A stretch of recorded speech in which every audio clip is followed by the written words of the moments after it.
Good morning, everyone. It's me, Jen Blanchard, botanist, and your host of Botanical Broadcast. I'm here at the Hill Farm in Baton Rouge, Louisiana. It's the Medicinal Plant Demonstration Garden, and I am harvesting seed from this plant, which is Hibiscus moscheutos, or the swamp marshmallow. It's the original marshmallow, and it's also called the crimson eye rose mallow because it has big pink flowers excuse me, with a crimson center.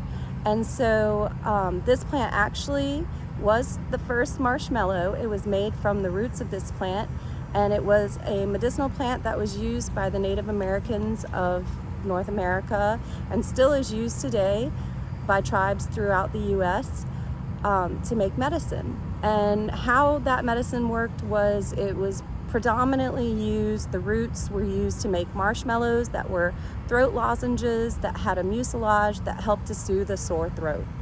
But enough about the medicinal properties, because that's not what we're here to talk about. We're here to talk about harvesting seed from this plant. And so if you look closely, you can see these seed pods right here that are in front of my face.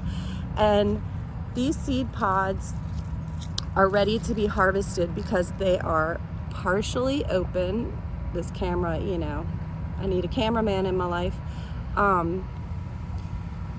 The seed pod is partially open and it's dried all the way back to the petiole here, the stem of the plant. So this has to be brown before you harvest the seed of this plant in order to make sure that the seed has been pollinated, or the flower has been pollinated, and then seed has been properly matured enough that it will actually germinate. And also, one thing to note is that with native plants, you have a lower germination rate from wild harvested seed. It's generally probably about 60% or maybe less will actually germinate.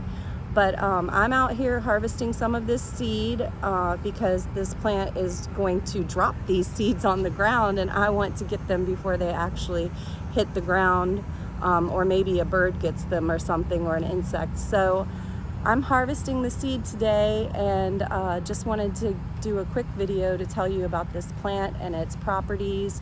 And I have photos on my Instagram and Facebook pages of the flowers, the big bright pink flowers with a crimson center of this plant. And you can follow me on Instagram at Jen Blanchard Botanist.